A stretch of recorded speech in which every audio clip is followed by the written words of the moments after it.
السلام علیکم my dear student. آج جو ہمارا لیکچر ہے وہ ہے psychology as a science of conscious, یعنی کہ نفسیات بطور شعور.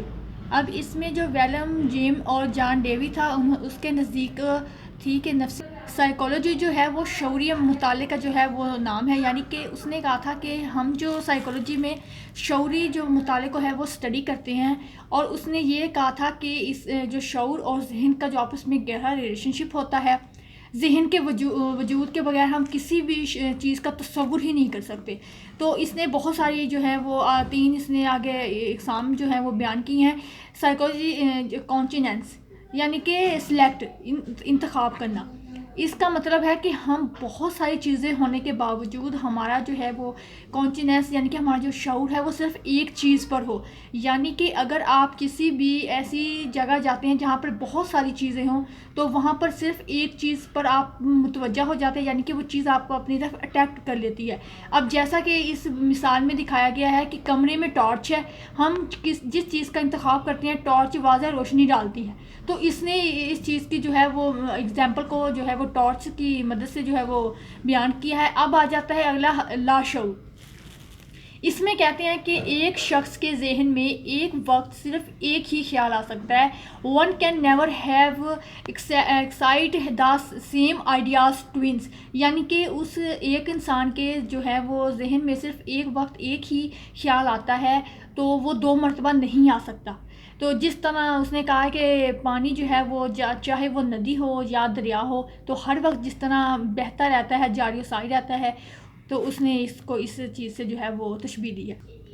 نیکسٹ جو ہے وہ ہے تحت شعور یعنی کہ ذاتی شعور. شعور کا تعلق جو ہے وہ صرف فرد کی ذات سے ہوتا ہے، اور ہو صرف جو ہے وہ ایک فرد کی ہی جو ہے عکاسی کرتا ہے. اور اس نے یہ کہا تھا کہ انسان صرف اپنی ہی ذاتی شعور کو جو ہے اعمال کا ہی مطالعہ کرتا ہے، نہ وہ بچوں، بوڑھوں اور اب نارمل لوگوں کا تو ہم اسٹڈی کر ہی نہیں سکتے. تو شعور جو ہے وہ ذہن کی طرح ہی اس نے کہا تھا کہ غیر مادہ غیر مرئی شے ہے. تو یہ ساری چیزیں بتائیں.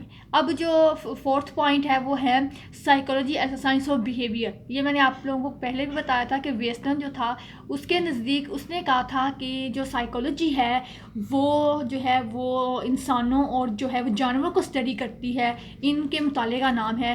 اور اس نے جو ہے وہ کرداریت کی بنیاد رکھی تھی. جو اس نے کہا تھا کہ اس کی بنیاد جو تھی وہ ظاہری کردار، یعنی کہ وہ کہتا تھا ہم ظاہری کردار یعنی کہ ایسا بیہیویئر جن کو ہم آبزرویشن بھی کر سکتے ہیں، دیکھتے اور سن بھی سکتے ہیں.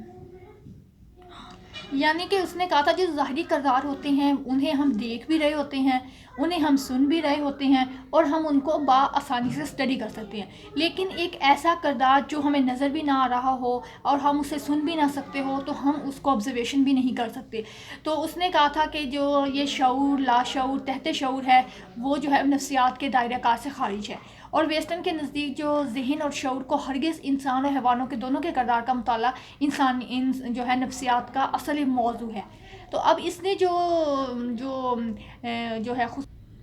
اس نے جو خصوصیات بیان کی تھی وہ یہ تھی کہ جو ہمارے بیہیویئر ہوتے ہیں ہم ان کو آبزرویشن کر سکیں. یعنی کہ جو ہمارے بیہیویئر ہوتے ہیں ہم ان کو اسٹڈی کر سکتے ہیں، دیکھتے ہیں کہ ایک انسان کا بیہیویئر کیسا ہے، ہم اس کا دیکھ کے ہی پرسنالٹی کو تو اس کو جو ہے وہ اسٹڈی کر سکتے ہیں، اور سائنسی جو بنیادوں پر بھی اس کا ریکارڈ بنایا جا سکتا ہے. اب اسی طرح اس نے اس کو اسٹیمولائز اور رسپانس، اور اس نے کہا تھا کہ یہ اسٹیمولائز، آرگنزمز اور رسپانس، ان تینوں کو بھی اس نے جو وہ بیان کیا. اور اس نے کہا تھا کہ جب ماحول میں موجود کوئی بھی مہیج یعنی کہ جو کوئی اسٹیمولائز آپ کے آرگنزم کو متاثر کرتا ہے تو اس کے جو رد عمل کو ہم کیا کہتے ہیں، رسپانس. یعنی کہ کوئی بھی چیز رسپانس کرتی ہے. تو اگر آپ کو کوئی ٹیچر لیکچر ڈلیور کر رہی ہے تو بچے آگے سے اگر کوئی کویسچن کو ریپیٹ کرتے ہیں یا پھر آگے سے پوچھتے ہیں کہ یہ اس کا آنسر کیا ہے، یا میم اس کو کس طرح ہم اور طریقے سے جو ہے وہ اسٹڈی کر سکتے ہیں، تو یہ یعنی کہ بچے رسپانس دے رہے ہیں، بچے کلاس میں موجود ہیں، وہ اپنے ہونے کا ثبوت دے رہے ہیں. تو انسانی جو ذہن، شعور کو بھی ہم جو ہے وہ اسٹڈی کر سکتے ہیں. ویسٹرن کی تعریف کافی حد تک سائنسی بنیاد فراہم کرتا تھا، یعنی کہ وہ اپنی جو ہے وہ اس تعریف میں کافی حد تک اہم بھی تھا. تو اب اس نے کہا تھا کہ جو ہمارے بعض اوقات بیہیویئر ایسے بھی ہوتے ہیں جنہیں نہ ہم آبزرویشن کر سکتے ہیں، نہ ہم انہیں اسٹڈی کر سکتے ہیں. اور نہ ہی ہم ان کو جو ہے وہ دیکھ سن سکتے ہیں. مثلاً اب ہم کسی شخص کی خواہش باطنی کردار کا یہ حصہ ہوتا ہے کہ وہ کردار جو ہے وہ قابل مشاہدہ بھی، یعنی کہ آپ اگر فار ایگزامپل، یعنی کہ بہت سارے ایسے بھی بیہیویئر ہوتے ہیں جنہیں ہم آبزرویشن نہیں کر سکتے. یعنی کہ اگر ہم کسی کے بھی جو ہے وہ آنسوؤں کو دیکھ کر یہ نہیں کہہ سکتے کہ وہ رو رہا ہے یا ناٹک کر رہا ہے، یا پھر وہ کسی کی یاد میں اشک بہا رہا ہے، یا پھر وہ پیاس کی بدبو کے بھی ہو سکتے ہیں، مگرمچھ کے بھی. یعنی کہ ہو سکتا ہے وہ سچ میں کسی پرابلم میں ہو تو اس کی آنکھوں سے آنسو بہہ رہے ہو سکتا ہے اسے کوئی بات ایسی دل لگی ہو یا خوشی ملی ہو جس کی وجہ سے وہ جو ہے وہ ہنس رہا ہے، یا پھر وہ اس کی آنکھوں سے آنسو. ایک تو خوشی کے آنسو ہوتے ہیں اور دوسرے جو ہوتے ہیں وہ دکھی کے بھی ہو سکتے ہیں، غمگین بھی ہو سکتے ہیں.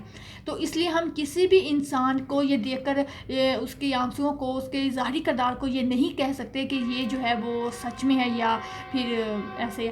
تو اگر آپ کو میرا لیکچر جو ہے وہ پسند آیا ہو تو لائک اور کمنٹس ضرور دیجیے گا، شیئر بھی کیجیے گا، اور مجھے بتائیے گا کہ آپ کو کون کون سے ایسے ٹاپکس ہیں جن کو سمجھنے کی ضرورت ہے، اور کمنٹس میں مجھے ضرور بتائیے گا. ہمارے چینل کو سبسکرائب کیجیے گا. Thank you so much.